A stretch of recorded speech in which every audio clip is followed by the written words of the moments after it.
Bonjour et bienvenue pour le deuxième épisode, ou troisième, ça dépend de l'ordre dans lequel vous allez regarder, c'est conçu comme ça de toute façon, de la rubrique correction de mon émission Super Smash Bros Delirium, où j'imagine comment des personnages inattendus seraient jouables dans Super Smash Bros. Rubrique où je fais des remakes au passage.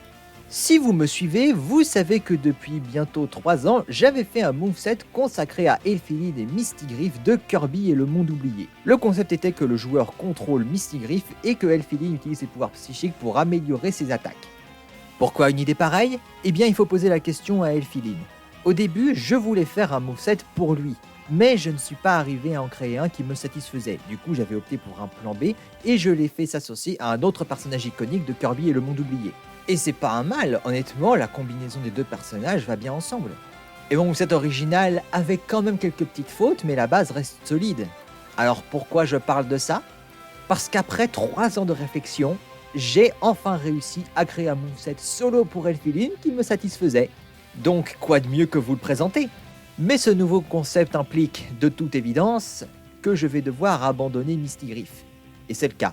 Cela dit, je n'en ai pas vraiment envie, je veux la traiter de manière plus digne. Résultat, en compensation, j'ai décidé de lui créer son propre moveset à elle aussi. Faut dire que la plupart des attaques de mon concept originel étaient faites par elle, la reprise est facile. Du coup, la vidéo sur laquelle vous allez cliquer va surtout parler ici de Mistigriff. Mais la partie sur Elphiline est faite et vous pouvez aller la regarder dans le coin en haut de l'écran. Donc choisissez ce qui vous intéresse le plus et on peut y aller. Vous êtes toujours là ? Bien. Sur ce, parlons de la panthère furieuse.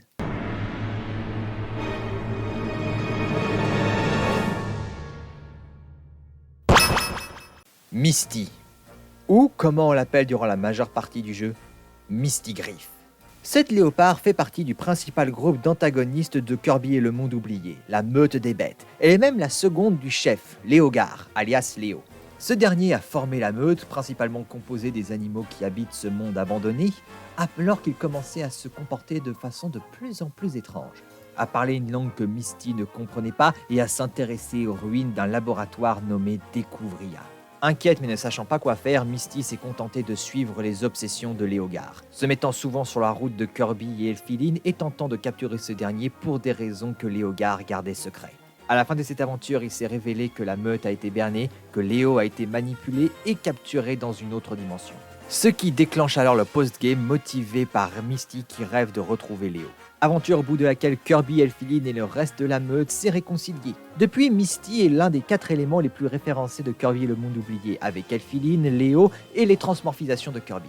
En clair, Misty est un personnage très simple mais néanmoins sympathique et très charismatique. En plus d'inspirer d'autres personnes dont on ne va pas parler. Et comme en témoigne mon premier jet, elle a beaucoup d'éléments à son avantage qui permettraient de créer un moveset très intéressant. Mais ça c'était quand je lui avais donné le soutien de Elphiline. Voyons maintenant ce que ça pourrait donner si Mistigriff était jouable dans Super Smash Bros. En solo. Déjà, commençons par son design. Il n'y a pas à chercher midi à 14h, on peut le reprendre de Kirby et le Monde Oublié. Mais peut-être pas tel quel. Peut-être que Smash pourrait faire quelques ajustements mineurs par rapport à ses proportions. Surtout à cause de sa silhouette très One Piece-like malheureusement. Pour le reste de ses skins, en plus d'une référence précise que j'aborderai dans quelques instants, on va surtout s'inspirer des pelages de d'autres félidés. Par exemple, pour le numéro 2, sa couleur principale est le gris, comme une panthère des neiges. Ensuite, on a du beige, plus proche d'un lynx. Et le suivant est au contraire une référence directe à Kirby et le Monde Oublié. Son pelage la fait ressembler à son double d'une autre dimension, Mistigriff Spectral. À partir du skin numéro 5, l'apparence de Mistigriff change complètement. Son pelage la fait ressembler à une panthère noire. Ensuite, on a un jaune un peu plus sale avec des touches de roux. Le design était inspiré par les lionnes et les couleurs par celles de Léo. Le suivant la fait ressembler à un puma. Et le dernier est ce à quoi pourrait ressembler Mistigriff Spectral si c'était une panthère noire. Et pour son entrée sur le stage, elle saute sur le terrain, habillée du même déguisement qu'à son début de combat dans le Monde Oublié, et elle se dévêtit. Dans le canon, Mistigriff prend plaisir à combattre et à chasser. Elle a beau être le bras droit de Léo, la raison pour laquelle on la combat si tôt dans le jeu, c'est parce qu'elle voulait pourchasser Kirby elle-même. Du coup, je l'imagine bien comme un personnage qui aime jouer avec ses adversaires. Elle se tient à mi-distance grâce à ses longues griffes, et ses attaques spéciales ont pas mal de subtilités qui peuvent dérouter les adversaires. Cela dit, la combattre reste très directe, elle n'est pas du genre à poser des pièges. Niveau stats, j'ai repris la grande majorité de celles que je lui avais données dans mon premier jet. Elle est très grande mais relativement légère. En termes de déplacement terrestre, ses stats seraient soit dans le quart, soit dans le tiers supérieur des combattants. Oh et en fait, pour courir, on peut remarquer qu'elle court à 4 pattes. Pour les airs, ses dorsaux sont relativement hauts et elle a une très bonne vitesse aérienne. En revanche, elle a une mauvaise accélération aérienne et j'ai rendu sa vitesse de chute et gravité plus haute que dans le premier jet. L'idée étant qu'elle bouge vite en l'air, mais qu'elle a du mal à s'ajuster et qu'elle a tendance à retomber plutôt vite. En dehors de ça, elle peut ramper et faire des sauts muraux. Aussi, elle a la capacité de s'accrocher au mur d'une manière originale dont on parlera plus tard.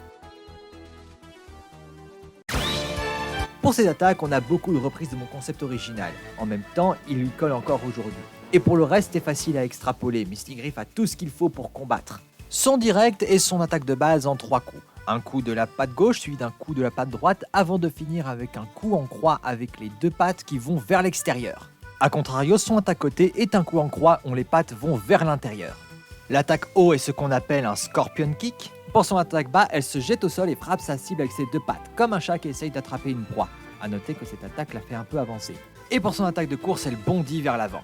Quant à ses attaques de recouvrement, elle se contente de donner des coups de griffe. Pour son attaque smash, elle donne un coup en croix avec ses griffes, laissant derrière une croix solide d'énergie, inspirée par une des attaques de Mistigriff spectrale. Cela dit, l'attaque n'est pas un projectile contrairement au combat. Son attaque smash haut sont 3 coups de griffe enchaînés les uns avec les autres, un peu comme celle de Diddy Kong. Et pour son attaque smash bas, elle frappe le sol des 2 mains créant 2 ondes de choc autour d'elle. Pour son attaque aérienne neutre, elle sort ses griffes, s'incline un peu vers l'avant et tourne sur elle-même, un peu comme font Marth et Lucina. Pour son attaque aérienne avant, elle donne un coup en griffe avec ses 2 mains qui vont vers l'extérieur. L'attaque aérienne arrière est un dropkick. L'attaque aérienne avant est un coup de pied retourné comme ce que fait Fox. Et son attaque aérienne bas est un Stolen Fall diagonal où elle plonge, inspirée par une de ses attaques. Pour sa saisie, elle attrape ses adversaires à 2 mains et elle les pummel en les mordant. Son lancer avant est un lancer tournoyant. Pour son lancer arrière, elle prend son adversaire et fait un roulé-boulé avant de le lancer, un peu comme Pikachu. Son lancer haut est comme Shake, elle envoie l'adversaire vers le haut avec un double coup de pied au menton. Et pour le lancer bas, elle maintient son adversaire à terre et le mord. Niveau provoque. Pour sa provoque haut, elle prend la pose tout en revêtant son haut de forme. Pour sa provoque bas, elle feule comme quand elle a perdu la moitié de sa vie dans ses combats.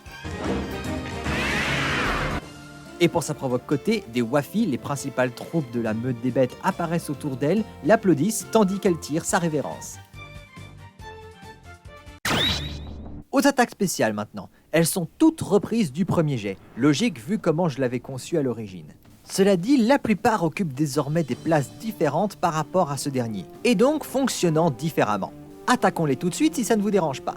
On commence avec son attaque spéciale neutre que j'ai surnommée l'assaut félin. Une attaque où Mistigriff accumule de l'énergie avant de foncer vers Kirby en donnant un coup en croix. Une attaque très amusante et très simple. Elle fonctionne comme l'attaque spéciale neutre de Little Mac. En appuyant sur B, Mistigriff accumule de l'énergie. Plus elle attend, plus elle accumule. En réappuyant sur B, Mistigriff foncera alors tout droit. Plus c'est chargé, plus elle ira loin. A noter cela dit qu'elle est affectée par la gravité. Ouais non, la plupart de ces attaques sont très simples, ne vous attendez pas à du trop complexe. Pour son attaque spéciale côté, nous avons sa technique que j'ai surnommée Clou du spectacle. Une attaque où Mistigriff disparaît avant de réapparaître en essayant d'attaquer Kirby. Pour ici, il s'agit sans surprise d'une attaque de téléportation.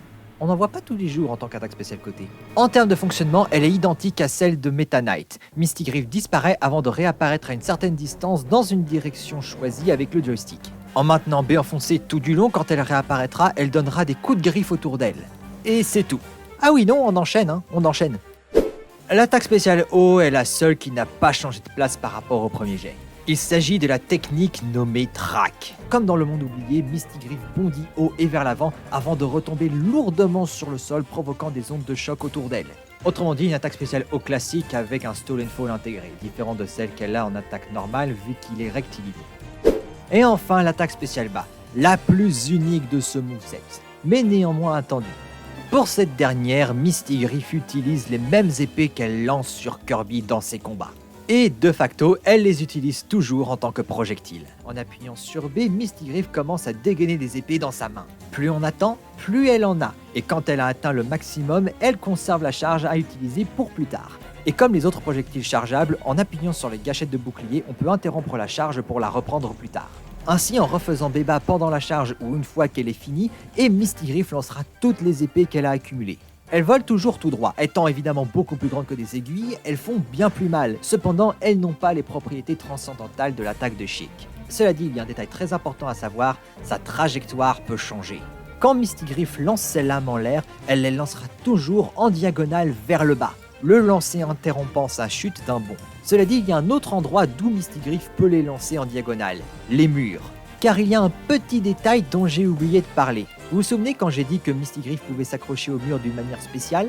Eh bien, il se trouve que j'ai déjà révélé les méthodes. Toutes ces autres attaques spéciales.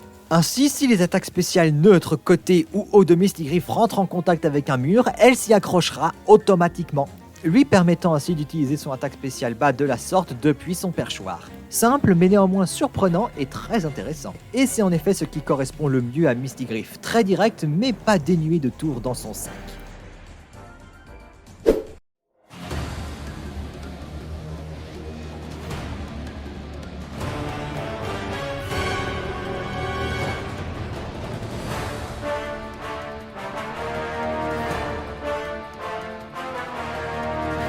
Pour son Final Smash à nouveau, on fait quelque chose de très simple. Mistigriff appelle à l'aide l'ensemble de la meute des bêtes. Chargé par l'énergie de la balle Smash, un portail apparaît devant Mistigriff qui absorbe les adversaires qu'elle arrive à piéger. Il se retrouve alors devant la meute menée par Mistigriff et Léo qui les passe à tabac. Misty et Léo donnent le coup de grâce tandis que la cinématique se finit et que le combat reprend comme si de rien n'était. Enfin, les animations de victoire. Pour la première, Misty est déguisée comme au début de son premier combat dans le monde oublié. Elle met alors la main sur sa cape avant d'ôter ses accessoires et prendre la pose. Pour la deuxième, elle bondit sur l'écran de victoire avant de tourner le dos à la caméra. Et pour la dernière, elle est accompagnée par la meute des bêtes. Toute l'équipe prend alors la pose. A noter que cette animation a plus de chances de se jouer quand elle a pu faire son Final Smash. Et c'en est fini de ce pseudo-remake, de ce que pourrait donner Mistigriff si elle était jouable seule dans Super Smash Bros. Un moveset très simple dont une partie du travail avait déjà été pré-mâché il y a de cela bientôt 3 ans, mais que j'ai néanmoins pris du plaisir à faire malgré tout. Et j'espère que celui des Filines, si vous ne l'avez pas encore vu, vous plaira également. Sur ce, merci d'avoir regardé cette vidéo. Si elle vous a plu, n'hésitez pas à mettre un like, un commentaire gentil ou une critique constructive à faire. La section commentaires est ouverte. Si mon futur contenu vous intéresse, n'oubliez pas de vous abonner et d'activer la cloche. Vous pouvez également me retrouver sur les réseaux sociaux affichés à l'écran. Quant à moi, je vous dis à demain!